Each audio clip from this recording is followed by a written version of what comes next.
Hello, welcome back to my channel Shivaganga food and Ayurveda vlogs అండి. ఈరోజు మీకు ఇది మామిడికాయ కదండి, దీంట్లో వచ్చిన జీడిని మనం ఏ రకంగా ఉపయోగించుకోవాలనో చెప్తానండి.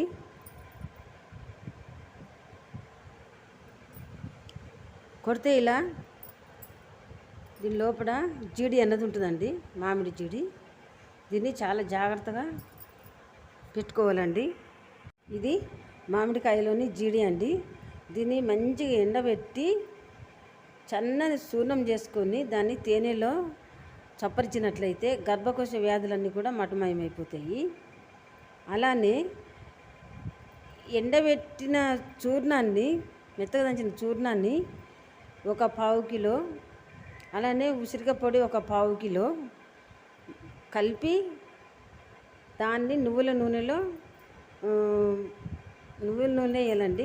అది 1/2 కిలో, ఇది 1/2 కిలో, రెండు కలిపి కిలో నువ్వుల నూనెని ఒక ఇనుప బాండీలో తీసుకొని ఈ పొడిని అందులో కలిపి ఒక వారం రోజులు ఉంచాలి. ఉంచినట్లయితే అది ఒక ఆయిల్ లాగా తయారవుతుందండి బ్లాక్లో.